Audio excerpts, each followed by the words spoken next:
A lot of people, myself included until recently, probably didn't know that there were multiple Indiana Jones games released on the NES.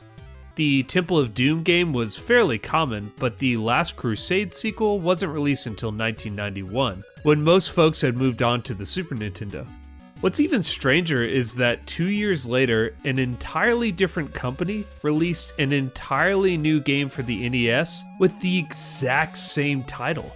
If you watch my NES games with alternate cover art video, I actually mentioned these two already and went over some of the subtle visual differences between the two cartridges.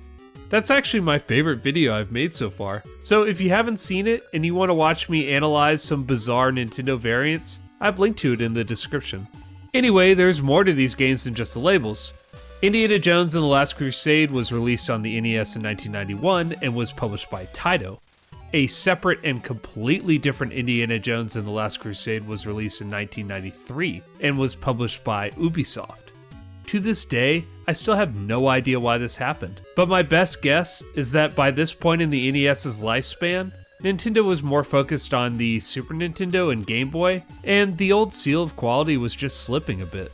Well, let's give them both a whirl and see what we're working with. Starting with the Taito version, the introduction has lots of images and text detailing stuff straight from the movie, which is awesome. Also, while you expect an Indiana Jones game to have the iconic John Williams theme, which it does, this game also has a surprisingly funky soundtrack that kind of reminds me a lot of the music from DuckTales. Oh, there it is. This game was composed by soundtrack god Tim Follin, music hero of such titles as Solstice, Pictionary, Silver Surfer, and many more.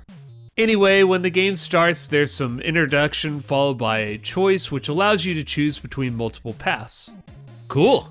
If you pick chasing the cross, you'll end up on a ship where the screen moves with you to simulate a tanker floating. And while I appreciate the thought put into it, I don't think the developers realize just how nauseating this is.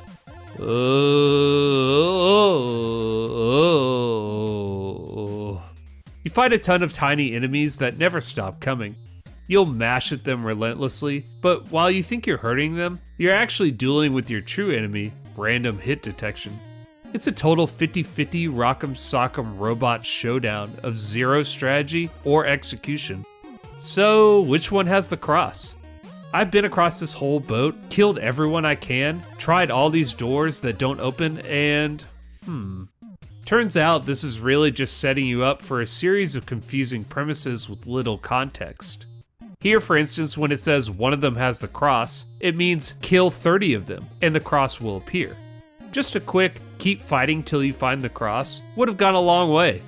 Also, the note from Marcus says the cross of Coronado is in Portugal. It's on a ship called the Coronado, to which Indy exclaims, "I've been searching for it all my life!" So he never thought to look on that boat with the same name? Not so clever, Dr. Jones. If you choose going to Venice instead, you're immediately faced with one of those slide image puzzles where one of the tiles is missing and you have to unscramble the image. I truly can't think of anything less fun to do in a video game. And just to make it worse, there's a timer. I gotta say though, as crappy as the graphics are in this, I kinda love the image at the bottom of Indiana sorting out the puzzle. It kinda looks like he's DJing. After that, it's even more options. Look for Marcus or rescue Sean Connery. Marcus is in a tank and you need to beat up a certain amount of Nazis before you reach the cliff. It's here that I discovered that Select brings out the whip, which kills enemies in one hit. What the fuck? Where was that option on the Coronado boat mission? Why not just start him with the whip? That makes no sense! If you ditch old dad and go straight for the Grail, you'll go to a version of the crossword Jehovah puzzle from the movie, but they decide to skip the whole they spelled it with an I and not a J thing. This is pretty rad, but I way overestimated my ability to navigate this without consulting the diary. And plunge. Oh damn, Indy even called me out on it. Game over? Shit! Well, I battled my way back from where I was, and I decided to go with the Rescue Indiana Senior option instead. Indy's dad is in a maze of a castle, and I can't play this game anymore. This shit all looks the same, the doors just lead to identical locations, and the mashing karate battles from the boat are back. I'm lost, bored, and I just can't imagine things are gonna get any better. Overall, the Taito version does a great job incorporating loads of elements from the film, way more than you usually see in a licensed game, but unfortunately it fails to make an actually enjoyable experience. Then there's the other version. Right off the bat, you'll notice that the UbiSoft Last Crusade looks real weird. Everything is rendered in 3 tan colors, and all the sprites have a strange outline to them. The music from the film is here, which is great, and it definitely feels like an Indiana Jones game, just a really heartbreakingly crappy one. My first thought was, was this a Game Boy game? And yep, it was. If you watched my cliffhanger review, you may recall me making a similar claim then based on the overly simplistic graphics. And, well, look, here's the Game Boy version. At some point I'll make a video collecting these weird Game Boy games lazily released on the NES, like Lion King, Paperboy 2, and others. Anyway, in the UbiSoft Last Crusade you navigate a few levels fighting bad guys, jumping over obstacles, and yeah, the usual. Yet again, you don't have a whip, not even when you press select. Instead, you just waddle around, awkwardly punching dudes in the scrot. You have a life bar, but everything hurts you, and it's near impossible to avoid damage while fighting the massively overpowered gun-wielding enemies. To say this game is a rough playthrough is an understatement. It looks like shit, it sounds like shit, it plays like shit. It's a trifecta. So that's all I got.